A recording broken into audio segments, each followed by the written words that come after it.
Between the two of them. The inside of Coates. Parker gets too heavily involved. And that's Whitehead and Coates.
Good evening, everyone. Welcome along to the VRRC and the third night of racing in the Cammus Simulation Touring Car Championship. We've had 4 races so far, 4 different race winners, a very close title race.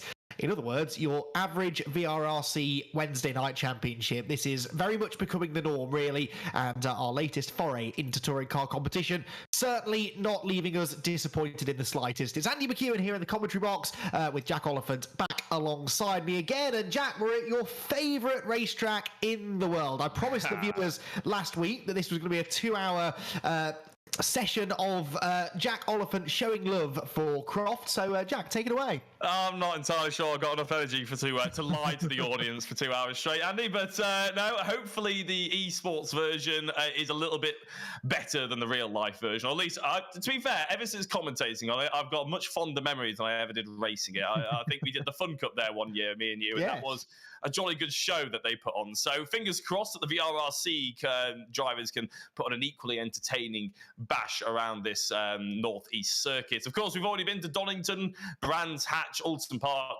Sorry, no, we haven't been to there yet. We are going to Alton Park after Croft. Then we're off to Snetterton, Thruxton, Brands Hatch, and Silverstone. So Croft may be the blot in what is a fantastic calendar, but hopefully it still will continue the brilliant racing we've had. I think it's a lovely circuit for the record. It's certainly a very challenging one, extremely bumpy, very narrow, and pretty unforgiving, really, which certainly makes it a real challenge for the drivers. But really, every track on this calendar, could be said the same of, really, because we are very lucky here in the UK that we have genuinely some of the very best racetracks in the world. We get to visit a whole host of them over the course of this championship. Last time out, we were at Brands Hatch on the short, sharp Indy circuit, and as I said, we had 2 new winners, at least within this season, with Scott Bugner claiming victory for LB Motorsport in race 1 before Joel Lask, his teammate, was victorious in the second race. So unsurprisingly, those two came out with a good haul of points over the course of the night. Bugner actually the top scorer with 45 points, but that didn't quite match the points haul set by Jack Smith from the season opener at Donington Park. So at this early stage, once the drop scores are taken into account, it is Jack Smith with the advantage. Elliot Dalton-Ayres, the second highest of the point scorers.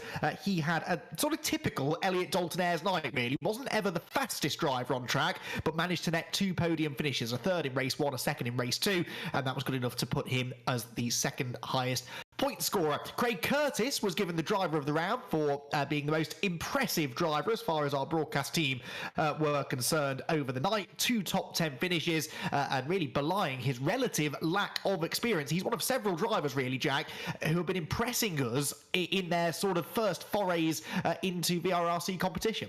Yeah, I've been loving the newcomers. Apparently, we have a waiting list in this championship for people who wanted to enter, but we couldn't actually fit them on the grid. So it's nice. A couple of those people that are on the waiting list were actually people returning to VRRC, but I'm a fan of having brand new faces that have never raced with us before.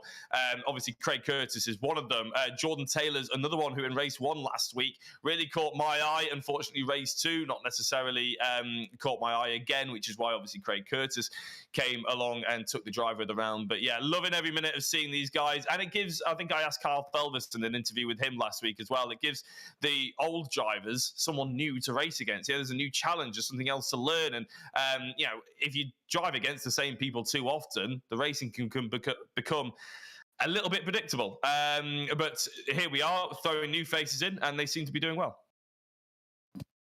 Indeed so, and so as you said, several of those drivers looking really strong actually after last week's racing. We're looking forward to seeing how they get on this week and indeed through the rest of the championship. At the moment, the championship table, as I said, very, very tight, but this is really just because of the fact that we have drop scores. As soon as we've completed 2 weeks of racing, those drop scores are calculated. So the points that you're seeing on your screen now, well, they are the best score for each driver so far. Of the 2 weeks that we've had, Jack Smith's best score was Donington Park, 47 points. Scott Bugner's best score was a week ago at Brands Hatch, 45 points. The same true of Elliot Dalton-Ayres, whereas Carl Felvers, again, it was his Donington event, which was the better scoring. So at the moment, he's dropping Brands Hatch. It's all a bit confusing. It does weirdly start to get less confusing the more rounds we complete. So after tonight, we'll start to get a better idea, really, of who not only is scoring well, but scoring consistently well over the course of the season. Smith from Bugner, from Dalton-Ayres, from Felvers, from Lask, the top five. Joel Lask has been incredibly rapid so far this season, but we believe is not racing with us tonight. Unfortunately, work commitments keeping him away. The one driver perhaps glad of that piece of news is Kyle Felvers. Those two have been inseparable so far this season. Oliver Gibson's been quick in the second of the BMWs. He's sixth in the points ahead of Nicky Taylor. Josh Martin and Eric Axelson strangely off the pace, perhaps regretting their car choice, maybe, or perhaps they're just biding their time. But the two Vauxhall Astras just about inside the top 10, whilst Jordan Taylor, newcomer and perhaps now the youngest driver on the grid, is just inside the top 10 after a really impressive run. Actually picked up a few penalties after Brands Hatch. You could sort of expect that, though, for someone trying to establish themselves in the championship. But he had a top 5 finish, 4th place in race 1, his very, very first race with us, which was massively, massively impressive. All of those drivers there, Jack, in contention by the end of the season for prizes. Absolutely, yes. And this starts the next 10 minutes of me rambling on because there's a lot of prizes here at the VRRC. You can see them all on your screen, but I am required, if I want to get paid, to read through them as well. So brace yourselves, everybody. First place in the championship will receive a Cammus simulation wheel base, plus the wheel, I believe, and a first place trophy to go alongside it, which is all nice and shiny for your trophy cabinets. P2, you get the Aegon 34-inch gaming display, basically a monitor for those of you out there who maybe that is a bit of an earful, and a second place trophy alongside it. Third place, you get a Thrustmaster handbrake and shifter, brilliant sort of multi-use bit of kit that can be for drifting, or whether it could be for touring car racing or anything like that. It's fantastic, and you get a third place trophy.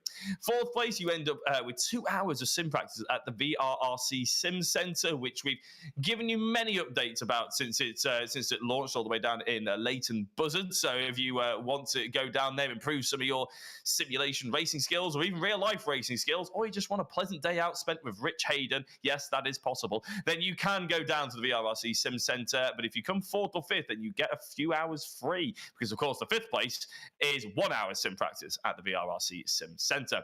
There's also a prize draw. You have to have completed 7 rounds or more and not come in the top 5 in the championship. You get entered into the prize draw to win 2 1-hour sim practice sessions. Other people would say 2 hours of sim practice sessions at VRRC. And of course, as the driver of the round, where you get a nice NGK jacket, as well as a lovely driver of the round medal. And last but not least, in fact, no, it's not last actually, it's just not on this screen. You have the top scorer of the evening, which wins an NGK hat. And then, Andy, last but not least, is of course our viewer prize as well. Each week we give someone who's caught our eye in the YouTube comments a bit of a shout out, and we also give them the opportunity to win an NGK jacket, and that can be for anything like supporting lovely messages, or liking, sharing the stream, subscribing, or just making us have a bit of a laugh. Because let's face it, me and Andy get a bit sick of each other, and it's always nice to have someone else give us a bit of a chuckle as well. So that is the prizes that are up for offer for the Cammus Simulation Touring Car Championship. Yeah, we think we're hilarious, but we all know the real comedians lie in the YouTube chat. So if you do want to have a chance of netting that prize, make us laugh, and you really can't be going far. Okay, so I think that is most of the admin done before the on-track action begins. Qualifying actually has begun, so let's very quickly take a look at an onboard lap courtesy of Lewis Edwards around Jack Oliphant's favourite circuit.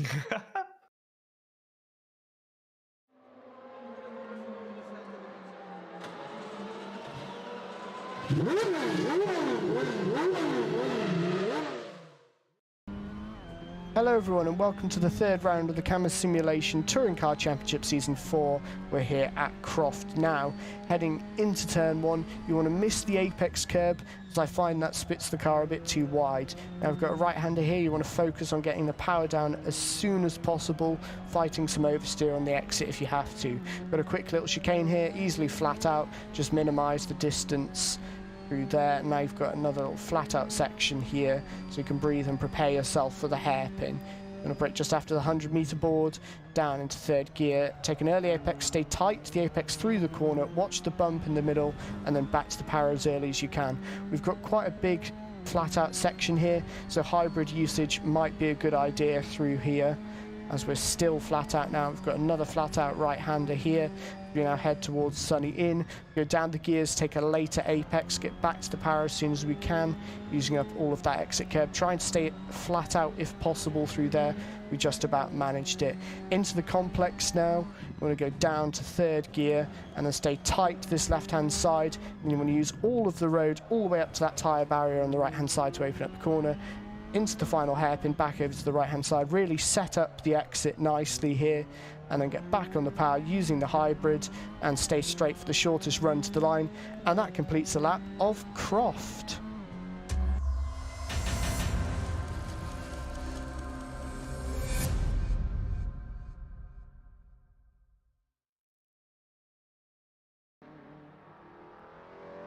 So Lewis Edwards showing us how it should be done around Croft, whilst myself and Jack Oliphant were having discussions about how it shouldn't be done. Perhaps it is, Jack, as I'm sure you're painfully aware, a track at which it's easy to get things wrong. And unlike a Silverstone, or even to some extent a Brands Hatch, it's such an unforgiving circuit. Get it wrong here, there's no tarmac runoff area, it's grass, it's gravel, and then it's something pretty solid that will damage your car. Yes, and it's an experience that I've just been reliving by telling you guys, and I don't particularly want to relive it again, but that is what happened. That's the reason why I don't like Croft very much in the real life. Crashed the G55 Ginetta here a few too many times. So, yeah, it is very difficult through Tower, which is the corner that we're actually seeing Josh Martin going through right now. That's one of the best overtaking opportunities. And then you very quickly through the left-right, pretty much flat out chicane as well. It's don't get me wrong, it's a very good circuit. People absolutely love it up here. It just so happens that I've got a bad experience, but I'm going to try hard to be a bit more positive now about it. Yeah, it's a good circuit, lots of overtaking opportunities. I think the touring cars certainly suit it as well, because there is every so often little chance to show your nose, try and put the driver off ahead of you, and as you said, it's a bit unforgiving. So if you do show your nose and someone does mess up because they're not taking the pressure very well, they will get punished for it, and you know, it really separates the best drivers. It does, and touring cars in particular always look like they're just so on edge around here, and it's one of those tracks which it's really entertaining to watch these cars being driven around full tilt, and that's exactly what we saw there from on board with Josh Martin, who appears to have picked up some new sponsorship for this week for a well-known oral hygiene company, and that perhaps spurring him on nicely because he's gone 5th fastest so far in this qualifying session, the quickest of the two Astras, because Eric Axelsen hasn't yet set a representative lap time. Jack Smith at the moment fastest, from Jordan Taylor 2nd. I told you that the teenager in the Honda would be rapid. Ollie Gibson 3rd ahead of Dalton Ayres and Josh Martin. No great surprise, Jack, to see the two BMWs excelling. Well, we're heading into a run of circuits now through this midpoint of the season that should favour the rear-wheel drive touring cars. It's something that we do see in real-life touring car racing as well. There are certain tracks at which inherently those cars have a little bit of an advantage.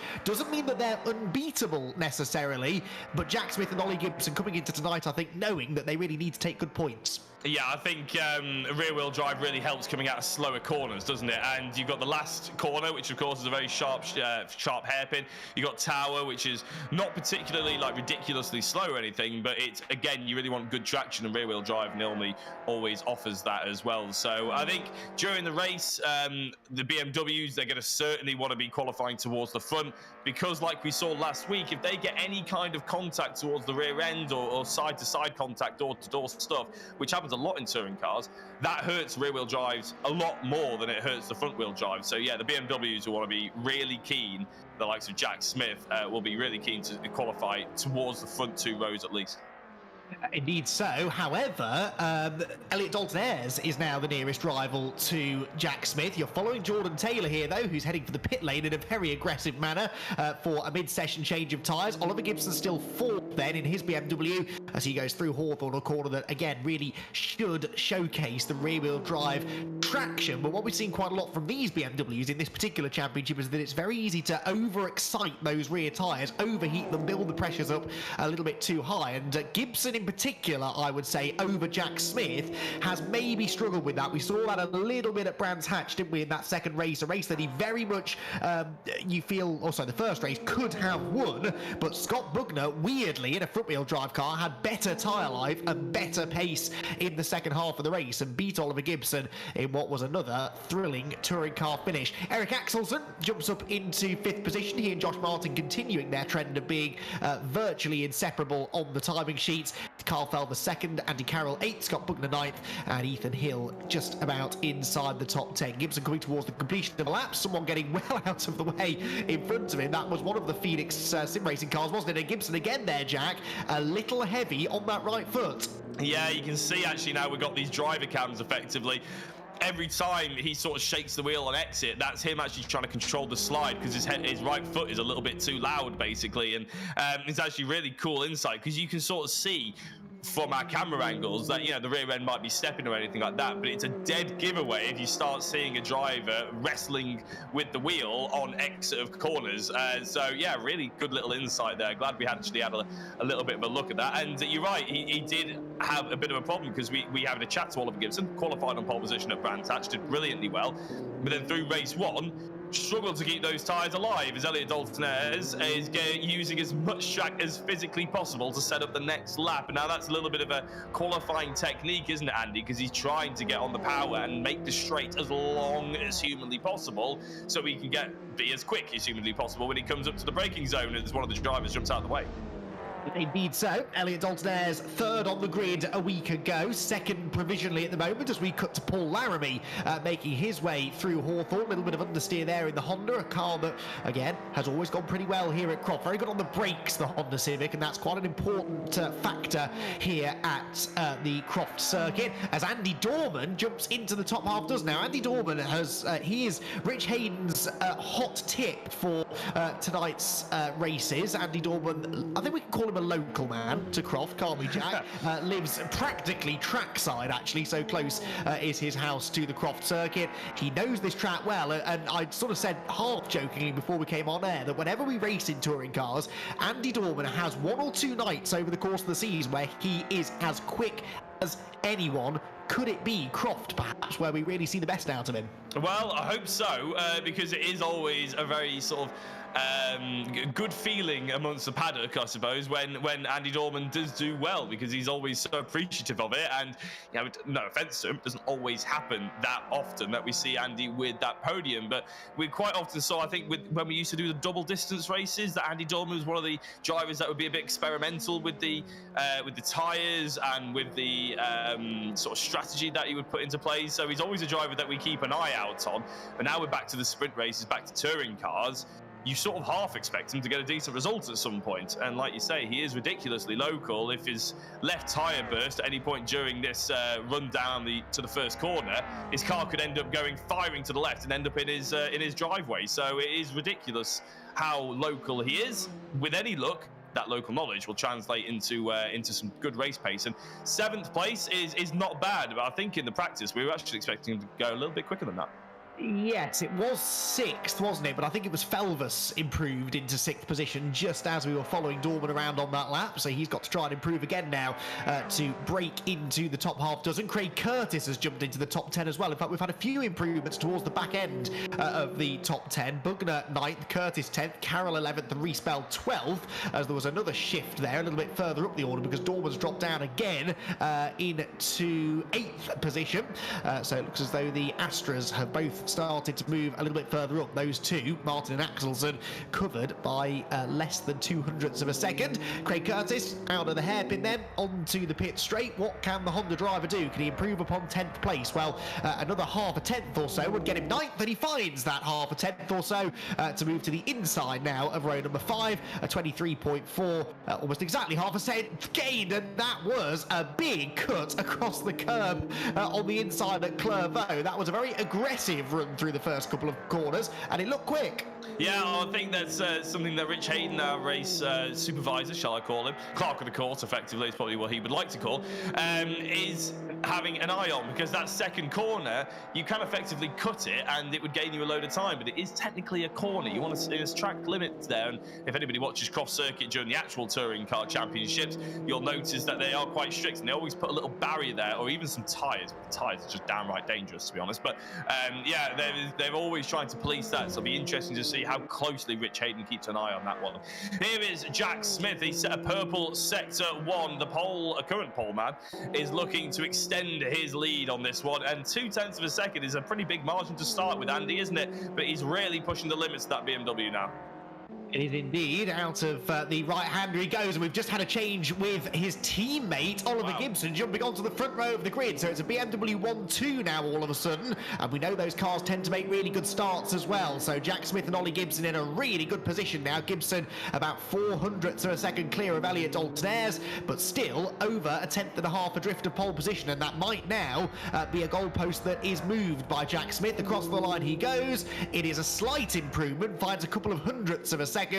Still just under 0.2 quicker though than his teammate, and then 2.5 tenths up on Elliot Dalton-Ayres. Of course, Jack Smith has lost a little bit of compensation weight, if you like now, success ballast, whatever you want to call it, because he didn't have as strong a night last time at Brands Hatch, as of course is the whole point really of the success ballast. You do really well one week, and then the ballast comes in to peg you back the next week, and now having got rid of some of that weight, Jack Smith, who was still a reasonably high point scorer, but 5th and an 11th place finish last time, not necessarily the sort of performance that we saw out of him at Donington Park at the season opener. He'll be looking to try and take advantage of a lighter BMW here today. Gibson making his way out of the final corner, then another big slide there as he went through the complex, and he bails on the lap because the checkered flag is out, and we're heading into the closing stages now. Qualifying, has anybody got anything left to try and challenge the BMW stranglehold at the top? No, it's looking a little bit like no one's really improving. Andy Carroll in 10th place potentially has he's just gone green in sector 1. What was good? Elliot Dalton-Ayres, he went slower in sector 1 and 2. Eric Axelsen's just gone quicker in sector 1. Andy Carroll's sector 2 hasn't been anything to write home about as well. So there is Eric Axelsen jumping up into the top 5, so he'll be very pleased with that. The Ethan Hill as well, a return to form for him, because he was well down the order at Brands Hatch.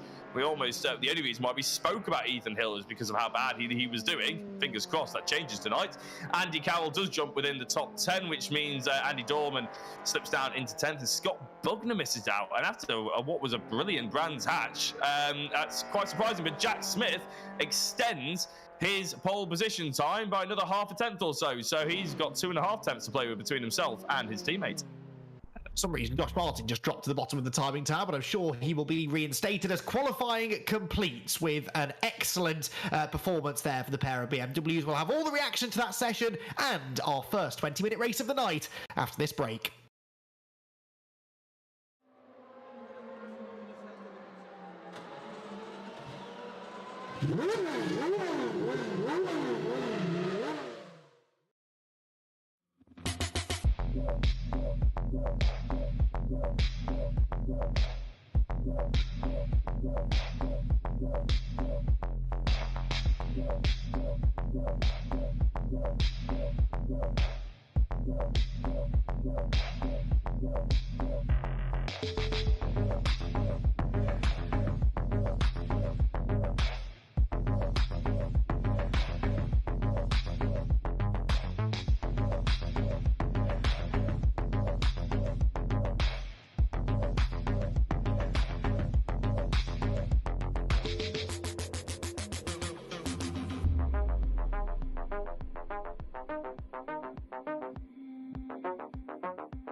it is. I'm asking you guys because I'm in this chat. Welcome back, everybody, to Croft and the Cammus Simulation Touring Car Championship, where qualifying has just been completed, and we've got our championship leader on pole position. So far, so good for the BMW drivers, as Jack Smith and Oliver Gibson make up the front row between themselves. The DK Power Racing cars will be looking good from the front row, and we're chatting now to our pole sitter, Jack Smith. Jack, second time that you've qualified fastest. Will you become the first person to win 2 races this season? You'd have to say so far the odds are stacked in your favour. Yeah, I mean, I'll certainly try my best. But yeah, it just feels really good on this track with this car at the minute. So even with the ballast I've got, it feels so hooked up, and it just wants to get around faster. So every single lap, it's found a little bit here and there, and yeah, we'll see if we can convert it to race pace. Yeah, this is a track that obviously suits the rear-wheel drive cars. We know this from real life. It's clearly true in the sim as well. How important is it for you then to maximise weeks like this and perhaps Alton Park, which is another similar kind of track, knowing that perhaps there are tracks coming up later where your opponents might then have the edge?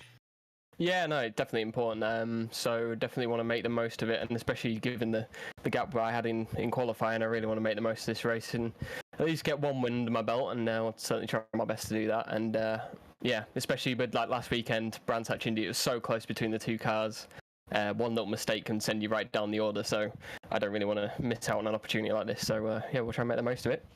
How concerned are you about your teammate then, Oliver? Because obviously he's starting alongside you. He will also have that sort of rear-wheel drive advantage off the line, so you've got no advantage over your fellow front-row starter, other than the fact you start slightly ahead and you've got that inside line. But Oliver's shown, hasn't he, that he is capable of winning these races too? Yeah, definitely. He's a really good racer as well. So yeah, racecraft would be really nice against Ollie. We've done a bit of practice together, so. Yeah, it should be a nice race, even if it's just me and him racing. But I think ideally as a team we want to be pulling away at the start and try and make a gap before we battle for positions. I thought you might say that. Jack, we'll let you go off and finish your preparations, but congrats on your second pole of the season. Cheers, Andy. Jack Smith will start from the pole then, and Jack Oliphant this is, ideal start to the week for the BMW pairing. Not unexpected, but now that they've qualified at the front, they've got to deliver in the race. You now know how it feels when I have to speak to you, Andy, and then speak about Andy Dorman, and then Andy Carroll as well. I mean, it's an absolute nightmare. Yes, they do have to capitalise on it.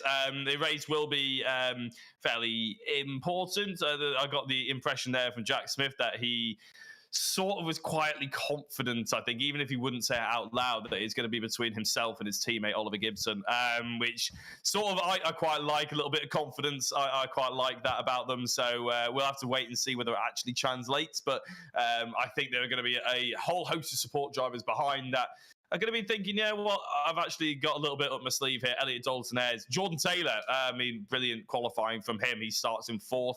Eric Axelson, I mean, what else can we say about how good Eric Axelson is at sim racing? And Josh Martin, who, no matter what Dave says in the chat, is a pretty good racer himself as well.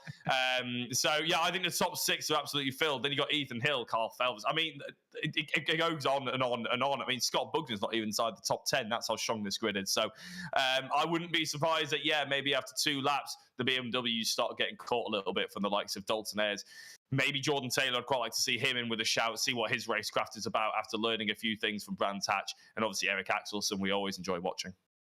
Yeah, exactly. And they've got lots of really, really good racecraft up their sleeve as well. And that's going to be necessary here. Not the easiest of places to overtake. There are a couple of places that if you're feeling really optimistic, you can lunge up the inside. To correct myself, by the way, it's not a 2x2 staggered grid, is it, here at Croft? It's a 2x2 grid. So there is no advantage, really, to Jack Smith, other than the fact that he's got that inside line. But if Oliver Gibson's feeling brave, he could try and go around the outside here into Clervaux Corner. Then you've got Elliot Dalton-Ayres in the Hyundai and the Honda of Jordan Taylor, desperate for that first podium of the season in what is only his second week of racing. Then the 2 Vauxhall sharing row 3 ahead of Ethan Hill and Carl Phelps' Hondas. Then Andy Carroll and Andy Dorman, the 2 Andys, completing the top 10 on the grid. Round number 5 then of the Cammus Simulation Touring Car Championship about to burst into life here at Croft. The red lights go out now, and it's a demon start made by Jack Smith. Look at those for reaction times, and he should now comfortably head his teammate into the first corner. Gibson slots into second. The real race is for third, between Dalton Ayres and Taylor, and Jordan Taylor does go round the outside, as I suggested Gibson might try to do, and gets into third position. So the Honda driver up into third, Dalton Ayres fourth, and that's Josh Martin into fifth, bringing with him his teammate Eric Axelson. Good start made by the Astras as 1 or 2 go grass tracking out of the chicane. Yeah, they all managed to get through the chicane without wiping their cars off, but it looks like Dalton Ayres has got that third place back. Jordan Taylor's going to have to do the hard work once again, but I'm liking the aggression, I'm liking the assertiveness there by the young driver. Donovan Gibson has caught right onto the back end of Jack Smith's car, and I noticed actually Jack Smith used that boost. He got brilliant reaction time. He used that hybrid system as soon as he could, but Oliver Gibson thought, you know what, this is a lost cause already into turn 1. Don't waste the boost, use it once again a little later on, and it seems to have done the trick for him. Look at the BMWs and how they pulled away. Little fight there for Josh Martin and Eric Axelson, the two teammates. Is that Eric Axelson just getting his way through? Josh Martin on the inside. There's going to be a little bit of contact with Kyle Belvers as he tries to dive his way up. Yeah, there we go. The Astra of Josh Martin going a little bit wide now. It does come back to you. It does go for a very slow final corner, and I think Josh Martin got a little bit of encouragement there by Andy Carroll as well. That's one word for it. They're still side by side. We've got a sideways Honda. That's Irongar, I think. Saylock Irongar goes around and tags the wall, but still Josh Martin and Carl Felvers debating 6th place as they head for Clervaux corner. This is a sharp right-hander. It will surely favour the Honda on the inside as Andy Carroll is heading to Darlington, I think, because he goes way wide through the first turn and bounces his way back through the gravel trap several places further down than he was going into that particular corner. Out of the chicane they go. Carroll finds himself out of the top 10, in fact, with Scott Bugner and Reece Bell going through. Bugner strangely off the pace, isn't he? But remember, he was the top scorer a week ago, Jack, so he is laden with ballasters. That's a real lunge on the inside from Ethan Hill, from which Josh Martin will try to now retaliate. I'll tell you what, that was a lunge and a half. Good vision, I would say, by Josh Martin to let him out of the way, although a little bit too much contact there. Luckily, they both get away with it. You really don't want to be going 2 by 2 through the Jim Clark Estes, I believe it is, isn't it? But they've just managed about to survive it, and as they head towards sunny in, sunny out, they've done the sensible thing and decided to go 1 by 1. But Josh Martin misses the first apex. Ethan Hill couldn't take any kind of advantage. In fact, Josh Martin's missing a few apexes here. He's going to have to try and calm himself down. He's lost the position to Carl Belvers, and if he's not careful, Ethan Hill and Scott Bugner will make them really pay for it, as Ethan Hill again sends it. I mean, that's just contact, and Ethan Hill looked out of control there, I'll be honest, a little bit, as through goes Scott Bugner. There may be a reason that Ethan Hill was out of control, and I think it might have had something to do with the Hyundai that just gained 2 places out of all of this, but I only just caught a glimpse out of the corner of my eye, so I shan't be apportioning blame, but that will certainly be looked at afterwards, I'm sure, by the race director. Down through Clervaux they go again then, so Bugner suddenly finds himself 7th and already scarpering away from these two, with Martin 8th and Ethan Hill 9th. 3 spell inside the top 10. There was a major sort out between the Toyotas behind them, I noticed, and Andy Carroll, I think, managing to get himself back into 11th place, having briefly lost a few more positions. Down the back straight we head then, hard onto the brakes, following Josh Martin as he goes down into Tower Corner, this time covering off the lunge from Ethan Hill, who has to settle in line behind him.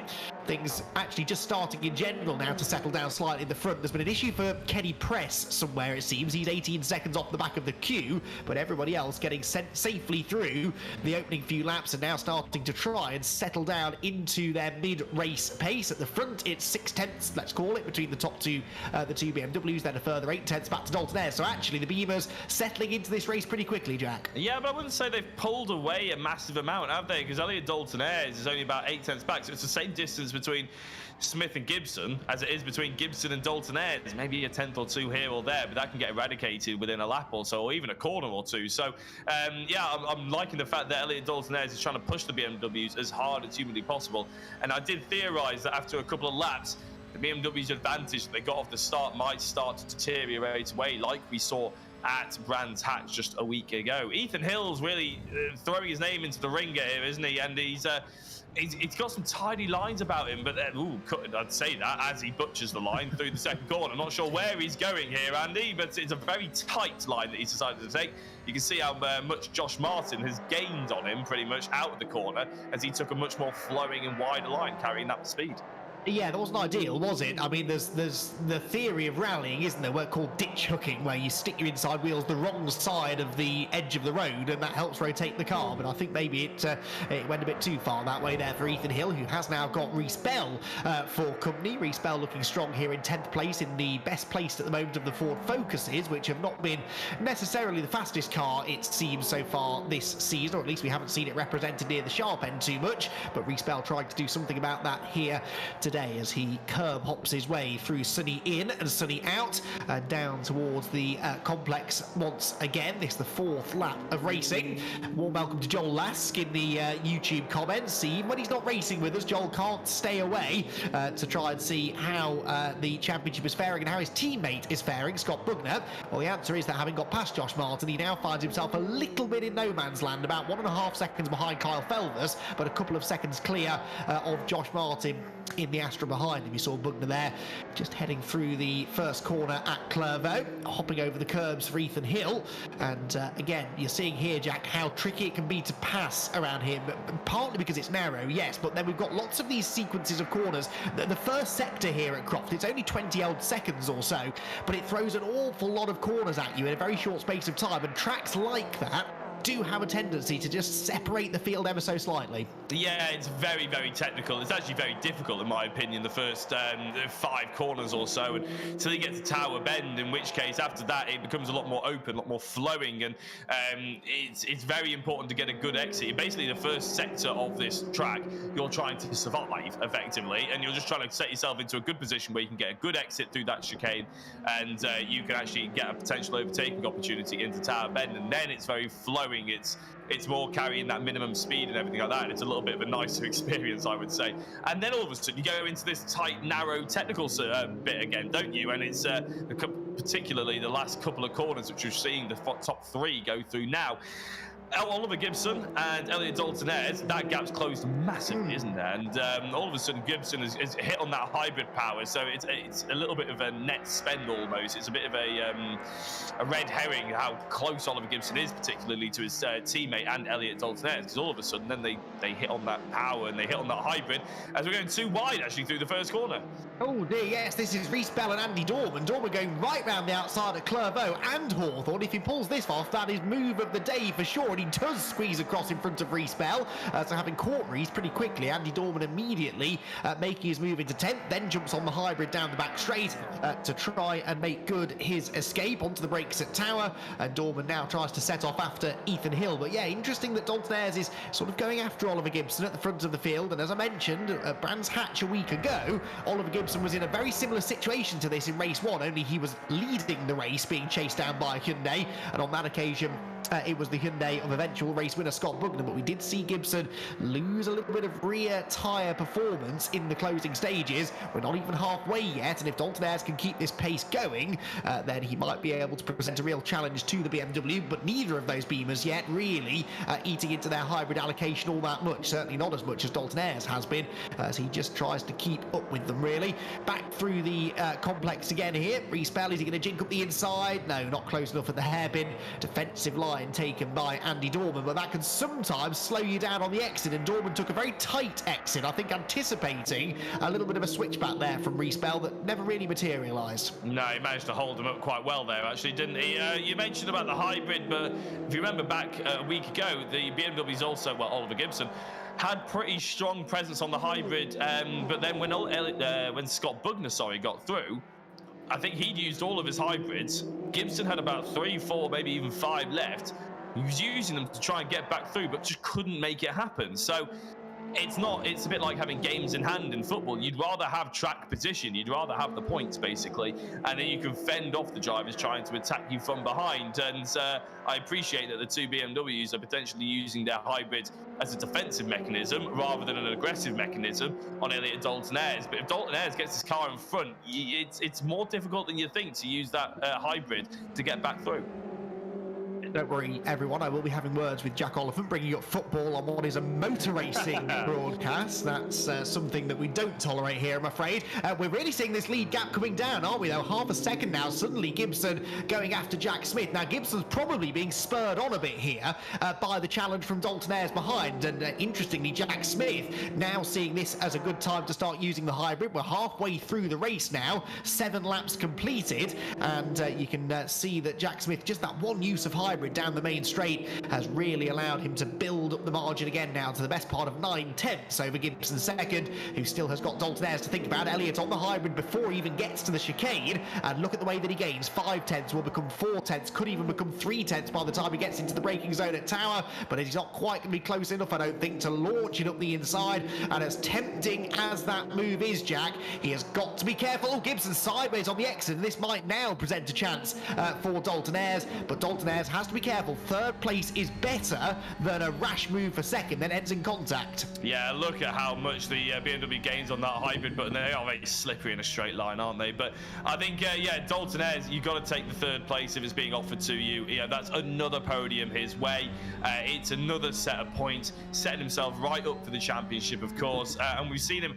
Was it the GT3 Championship that we saw Dalton Ayres just literally just picking up points out of nowhere, and we couldn't actually remember how on earth he actually got into a championship winning round, position, sorry, apart from one good round in like the third of the season or something like that. But everything else, he was just picking up those points, and that's all he really needs to do in touring cars. I mean, we've watched enough touring car action in real life, Andy, over the course of the years to know that if you finish within the top 6 every single race, you're pretty much going to be in with a shout come the end of the season. And we see it with VRRC quite often, as you said.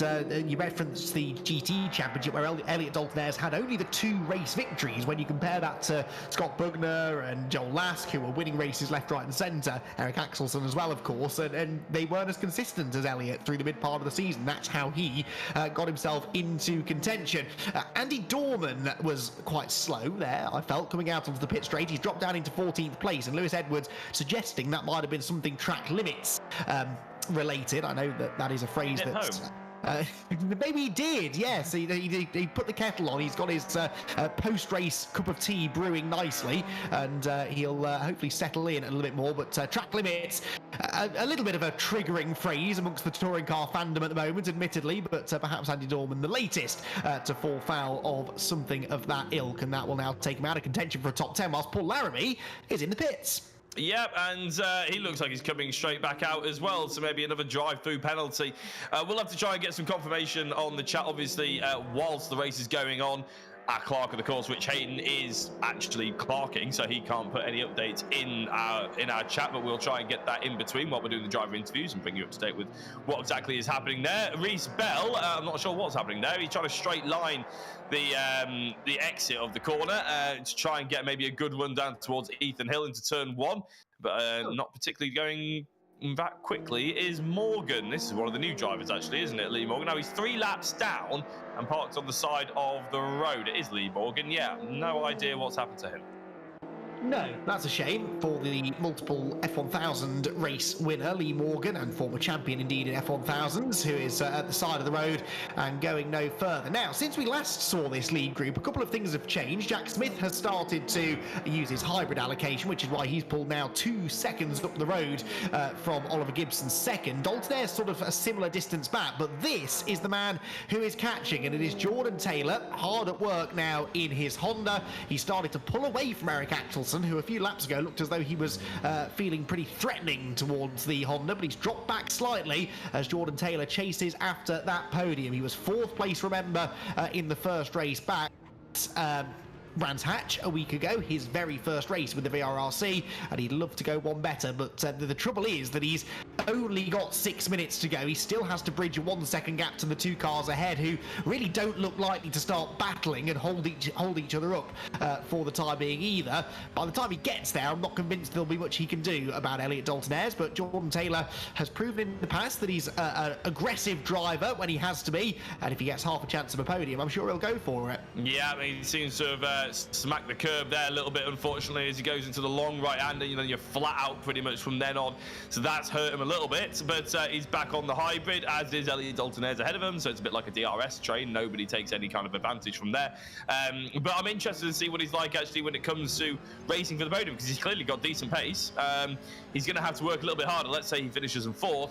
That reverse grid in race number 2, he's going to have to get through. Is he going to be as clean, as efficient as some of the more experienced drivers around him? We'll have to wait and see. I think it'd be good if he just sort of watched and learned how the likes of Eric Axelsen, who's going to be starting around him potentially, gets through that order, because we know how efficient and decisive that they can be on the brakes and reading the situations. I think Jordan Taylor, hopefully in race number 2, doesn't get carried away trying to charge through, and is just sort of nice, calm, relaxed, and, you know, takes it as a learning experience and tries to get back in the top 5. If he can do that in race 2, it'll be a hell of an evening for him. Really, I know I go on about this quite a bit, but I really am fascinated by these new driver cams that we've got for this season, seeing the different facial expressions, seeing the effort, the concentration that goes into what is a real balancing act, driving one of these touring cars around such a demanding circuit as Croft. And the cars are absolutely on the limit, and you've got to be aggressive in them, but if you're even fractionally out on the brakes, or your turning point, or the point at which you pick up the throttle going through the corner, it will affect you not just through one corner, but through the next 2 or 3, and it's why it requires so much concentration. Eric Axelsen, well, I was going to say, yes, I was going to say looks relaxed, but that's not a very relaxing seating position, is it? And actually, a grimace of pain almost on his face, but perhaps that is just the concentration that he is showing as he chases after the 2 ahead. But Eric Axelsen, he won't be happy as such with 5th place, will he, Eric Axelsen? Because we know that he's much better than that. But would you believe me, Jack, if I told you that 5th place would be his best finish of the season so far? I mean, it shows how competitive this grid is, that even Eric Axelsen is struggling to break into the top 5. Yeah, I think that in a way that's touring car racing as well, though, isn't it? Like, if you've got a competitive grid, anything can happen, and sometimes it's out of your control. But I think, to be honest with Eric, we just haven't seen the same kind of unrelenting pace that we used to. I mean, if you think back to the MX-5s or the Civic Championship we ran and everything like that, he was unstoppable for a couple of seasons in a row. I don't really know. I'd love to hear the opinion of the people in the YouTube chat, as well as obviously your own, Andy and stuff, on whether Eric has dropped the standard that he once held, or whether everybody else has just raised up to his. And, you know, it's hard to tell, obviously, because we change cars quite a lot, but we are seeing him not struggle, but certainly be humbled slightly from a lot of these other drivers. Yeah, I mean, I don't think that Eric Axelsen has forgotten how to drive. I do suspect that it is the latter. I think everyone else is just getting better, and they have to get better because Eric set such a high standard. When he did have those seasons where he was fairly dominant, and, you know, there were a couple of seasons, like you say, 2 or 3, where races than anybody else. He was the only driver that could sort of win both races across the same night. He would pull out a big championship lead, and really it meant that for a while we didn't have any of those sort of what have now become customary nip and tuck championship deciders, because Eric Axelsen was stinking up the show a little bit. But everyone else realised, look, if we're going to beat the Swedish assassin, we're going to have to really get a wriggle on and work and put more hours of practice in, because that's something Eric always used to do. Put the hours of practice in, work on setups, work on teamwork, and get the whole package together. Here is some side-by-side action. That's Reese Bell trying to go to the outside of Ethan Hill, who now seems to be struggling slightly for pace in the latter stages, and Andy Carroll joining in the fun as well as they make their way into the final hairpin. Reese Bell goes for a real lunge up the inside. That might work on the way in, but on the exit, well, I was going to say Ethan Hill would have the superior traction, but a bit of a hip and shoulder there from the Focus meant that actually they equalised coming off the turn, and now it's down to how brave Reese Bell is feeling. Will he go right round the outside? Well, he doesn't have to, because a bit of hybrid use gets him clear before they get into the corner itself. So Reese Bell moves into 9th, Ethan Hill 10th, and Andy Carroll will now try to find a way past the Honda that I suspect, Jack, is starting to run out of front tyres. Yeah, it's a good little battle for the top 10 here, isn't it? It is nice to see Ethan Hill. Sort of, we're talking about him in a positive sense, i.e. we're enjoying his racing, and it's towards the sharper end of the circuit. This is the fight for 3rd position, and it's been changed, hasn't it? Because Jordan Taylor has gone onto the podium ahead of Elliot Dalton-Ayres for the time being with 1 minute to go. That's probably means this is going to be the penultimate lap. Jordan Taylor's done it. That Honda has just about gotten ahead of the Hyundai, and Eric Axelson is watching this thinking, oh, why couldn't have that lasted a lap or two longer and I could get involved? Yeah, I don't know where that came from, really. There's been a big dynamic shift since we last saw this league group, because I noticed actually Oliver Gibson starting to take some chunks out of Jack Smith as well. I don't know whether Jack made a mistake somewhere. They're on to the final lap now, and I don't think Elliot Dalton-Ayres has quite given up here, but he has got no hybrid use left, whereas Jordan Taylor and Eric Axelson either side of him have one apiece. So Jordan can use that one extra hybrid to pull a gap, whereas perhaps Eric Axelson can use it to try and attack. Out through Hawthorne Corner they go, and Elliot Dalton-Ayres, well, he's sticking with the Honda for now, but now Jordan Taylor jumps on that hybrid for the final time down the back straight, and you can see the gap goes up from 5 tenths to 6 tenths to 7 tenths. He has doubled the distance back to the Hyundai, and actually Axelson, who was also on the hybrid, almost got within striking range as well, but he's not quite close enough to have a go through tower. Yeah, I think Jack Smith and Oliver Gibson are both using up all their hybrids now as well. That's why they're pulling away such a massive margin. And it looks like, yeah, Oliver Gibson with a purple sector 1. So they're trying to get that fastest lap of the race as well, which of course counts for a fair few points, actually. We haven't really mentioned it as a points gaining opportunity, the fastest laps over the first 3 rounds. But I believe they're still on for 3 points, I believe it is. Yeah. It counts for quite a lot, doesn't it? It used to count for 6 in the double distance races. So we used to actually mention it a lot. But Jack Smith is going for it. He's got the race win sewn up by the looks of it, as long as he doesn't spin the rear wheels up. Coming out of the final corner, it looks like it's going to be a fast lap, but it looks like it's going to be a faster lap by Oliver Gibson, who finishes in 2nd place. The 2 BMWs are on top at Croft. Yep, we've seen this before, haven't we? Jack Smith and Oliver Gibson dominate in race 1 at Croft. Jordan Taylor on the podium for the first time. Fantastic result that from the HFT driver. Elliot Dalton-Ayres in 4. He'll be a tad disappointed, actually, having held that 3rd throughout. Eric Axelson was 5th ahead of Carl Felder. Scott Bugner, Josh Martin a disappointing 8th ahead of, question mark, just about Ethan Hill, would you believe? Ethan Hill pipping Reese Bell to 9th place on the line by what must have only been a nose.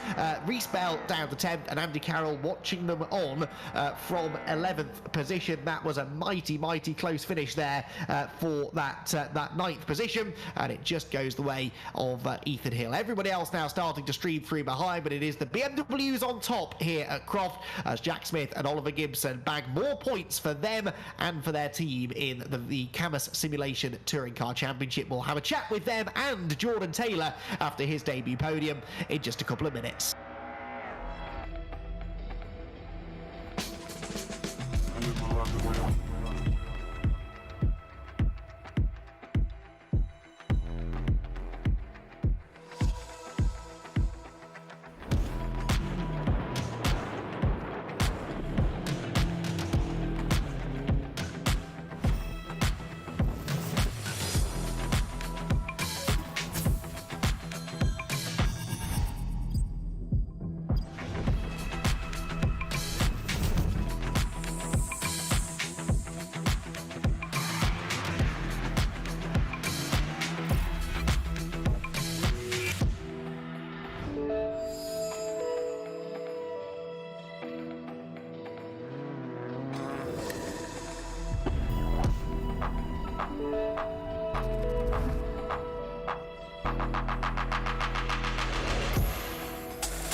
Hey.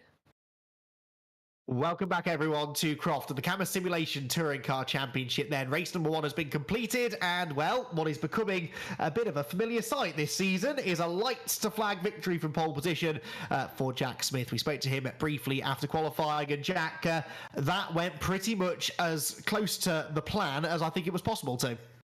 Yeah, no, that was perfect. We had a good start, got away from the line well, and just maintained the gap, which is perfect. And then Ollie coming second just puts the cherry on top, really. So a really good result, and yeah, we'll just hope for more of the same in the next race. But we'll see how we get through the pack. Yeah, that gap between you and Ollie was sort of ebbing and flowing a bit during the course of the race, but it really did seem that you were just managing it and maybe saving some hybrids for a push for the fastest lap at the end, which ultimately I think your teammate did steal off you. Oh, did he? Well, I didn't know that, but I was trying my best to send a fast lap, but yeah, I couldn't string it in the last lap there. But yeah, Ollie's really quick, so I sort of expected him to be challenging me for fastest lap. So yeah, but yeah, no, we just managed hybrids throughout the race. I think I saved like 5 or 6 before the last lap. So yeah, we're managing throughout the whole race really.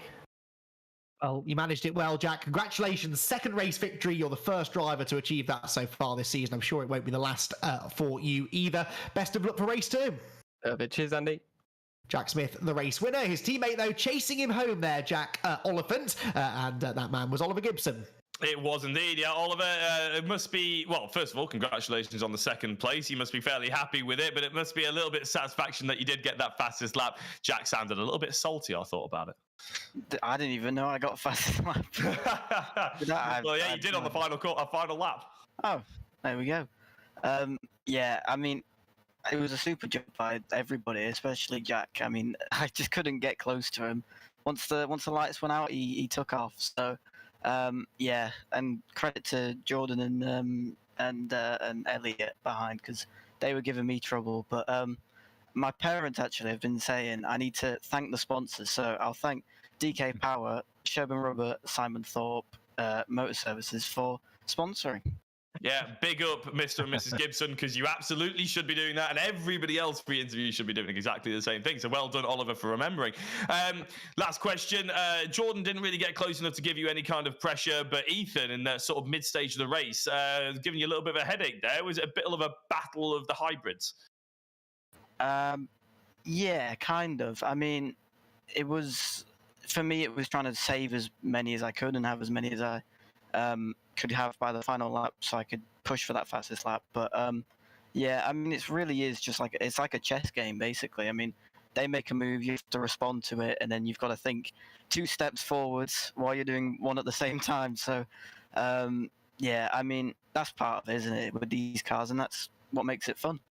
It sounds exhausting, to be honest. I struggled to get around and not crash, let alone have to play chess at the same time. But congratulations, Oliver. It was brilliant to see you both at the front end of the grid. Good luck for race 2. Thank you. Thanks, Oliver. Great performance there for another podium finish then this season. That his 3rd of the season so far. It is a first podium, though, here at the VRRC for Jordan Taylor. Delighted to welcome Jordan into the commentary box for the first time. Jordan, huge congratulations. Fantastic result that for you. It didn't look like being a podium, though, until those latter stages. Talk us through the move. I knew Elliot was using his push to pass, so it was just about maintaining mine until the end, where I could push a bit harder than him, which I think I've overfueled as well, because I was losing a lot of time on the straight, but I don't know if that was because he was using push to pass or not. But I mean, I saved it, maintained tyres, and then got him near the end. I guess that's something that's a bit of a challenge to keep track of as well, because you as drivers don't know what everyone else is doing for the hybrid. So what was your strategy for hybrid use? Did you have a plan, or were you just sort of making it up as you went along there? I used a couple at the start to build a little gap, so I knew I was safe. And then I just used 1 or 2 to maintain my gap to Eric. And then once I knew Elliot was low, I started pushing more and using them every lap or so. Well, it worked. Well, a podium, a first podium. Your thoughts about race 2? I mean, it's possible to get back up there, but it's going to be a hard fight, isn't it? Yeah, I think it's just about staying clean on this first lap, especially with that chicane. I feel like it's going to be like the scene in Cars where he jumps over a lot of them, but we'll see how it goes. If you can recreate that, you get the driver of the round award. I'm going to say that right now, Jordan. Best of luck and congratulations on that first podium. Cheers, Andy. So there are podium interviews. Great to have some new faces appearing inside the top 3 as well, as we now prepare for our second race of the night, the full reversed grid. Always a hugely exciting moment, this. I suspect that here at Croft, Jack, we are in for even more, let's say, entertainment. Yeah, that's probably a good way of saying it, isn't it? Most politically correct way of saying it. Anyway, turn 1's going to be tough, let's face it. Well, turn 1, 2, 3, 4 and 5 might be tough. So it's going to be entertaining. 6 or 7, are you really? Well, yeah, exactly. Oh Christ, 8 and 9. Whoa, no. Anyway, seriously, but it's going to be tricky out there. They're going to have to be patient. Very early braking. If you're towards the back end of the grid, this is why I was saying I think the experience of the likes of Eric Axelsson might come into play, because you are going to have to brake very early in comparison to if you start towards the front of the grid. That's going to catch a few people out, and we obviously don't want anybody rear-ended and sent straight on to have an early cup of tea with Andy Dorman in real life. So fingers crossed they can all be sensible, and Paul Laramie and Ben Jemison get us underway. Yeah, deep breath, everyone. Take a big step back, because this could all kick off into the first corner. Paul Laramie and Ben Jemison on the front row. Stuart Vickers and Alok Iyengar on row 2 as the 6 red lights, weirdly, illuminate, and we get ready to go racing, which happens now. Pretty even start from both of the front row starters. Maybe slightly quicker reactions for the Toyota, but Laramie jumps on the hybrid whilst Jemison does not. So Laramie should lead in the Honda into turn 1. Jemison absolutely sends it round the outside, though. Very quickly runs out of racetrack. There's a Honda on the grass further back. That might be Jordan Taylor. And it is Eric Axelsson pointing the wrong way before he even gets to the first corner. It has been indeed a dramatic start to the race. Big contact, and that might have been Dalton Ayres around, and the 2 BMWs in contact as well. Ethan Hill involved too. That was, I think, Jack Smith who got the worst of that, as he was delayed, I think, more than Oliver Gibson perhaps. Down the back straight they will go. Very, very dramatic first run through the first few corners. As we predicted, Jack, almost impossible to get them all through there without contact. Yeah, we sort of got that down to a T. The only surprise for me was the fact that I got Eric Axelsson's involvement incorrect. I thought he would get through there and be a bit, well, I'd say a bit more sensible. We didn't actually see what happened, apart from the fact that when just before our cameras cut away, we saw 4 wide at the rear end of the field going into turn 1. It was going to be inevitable that we would have someone end up off the circuit. Paul Laramie and Andy Carroll are not off the circuit though, and neither is Smith. That is Nathan Smith, of course, who we're focusing on right now. He's in 3rd place, a driver we haven't mentioned that much. Craig Curtis is up there as well, so a lot of the new drivers are surviving. Paul Laramie is actually thriving. He is, isn't he? 1.1 seconds to the good already over Carroll second, side by side further back though, and that is Kyle Felvers. Now, Felvers of the sort of big names, if you like, the first to really establish himself towards the front, but he couldn't get around the outside of Iyengar. That was Curtis and Nathan Smith yanking with each other, and Felvers goes up the middle. Bugner is in there too. This is getting very busy into the chicane, where surely something has to give. Somehow, they go through there side by side and come out the other side to tell the tale. They've also got Jordan Taylor joining in the fun. Taylor up into 8th place already. From right at the back of the grid, Josh Martin up the inside, 3 wide, late on the brakes, into the side of the Honda. They both get past Alok Iyengar, and somehow the 2 HFT boys still come out of that ahead of the green Vauxhall. Now Felvers up alongside Scott Bugner, and Felvers is into the top 5. I'm very glad you were covering that, Andy, because I was watching that from between slits in my eyes, in my fingers, to be honest. That was terrifying. And I'm just very glad that through that first chicane, it was Scott Bugner and Carl Felvers going side by side and not anybody else. And Scott Bugner goes wide, almost snaps on the exit. And look at the run. He's lost ground to Felvers. But Taylor and Martin are both very interested in this one. Jordan Taylor, a podium sitter from race 1, going a little bit hot into the corner, but no contact. Maybe there is contact made between Alok Iyengar and Josh Martin. Going into the final corner, more contact, and through goes Elliot Dalton Ayres. Now, I don't think Elliot Dalton Ayres has anything to do with any sort of pushing or shoving going through that final corner. I think he's just trying to take advantage, but looks like Josh Martin has been on the hybrid and he has that inside line into turn 1. But Elliot Dalton Ayres with the switchback, going for the dive. No, he just about thinks better of it. Thank goodness.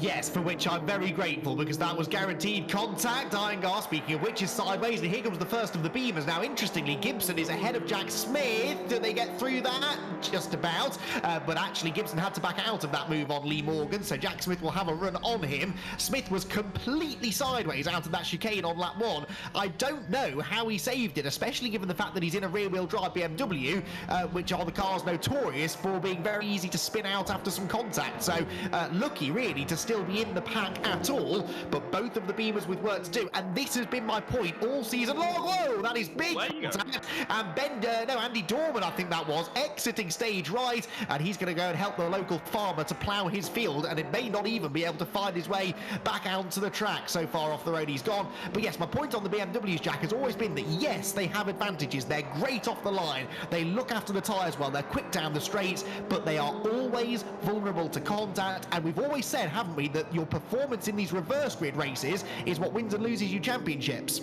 It absolutely is, and Jordan Taylor deciding that he's decided to muscle his way through on these reverse grids. Paul Lyman and Andy Carroll seem to be swapping into the first corner. You make a good point, Andy, but I'll come back to it in a second as they both go too hot on the brakes and both end up in the kitty litter. Paul Lyman comes back onto the circuit in the race lead, but goes horrendously wide. So does Andy Carroll. Nathan Smith might end up coming back out of this with the race lead. You never know, because Andy Carroll's having to struggle to keep get any kind of grip with those tyres being dirty and probably a little bit too hot now. Paul Laramie, I don't exactly know how he's held on to the race lead, but there is an absolute carnage fest waiting to happen for second place, and there it is, in fact, as Andy Carroll makes contact with Nathan, and then all of a sudden Jordan Taylor, I think Carl Felvis was involved in that as well. It all came to a bit of a head.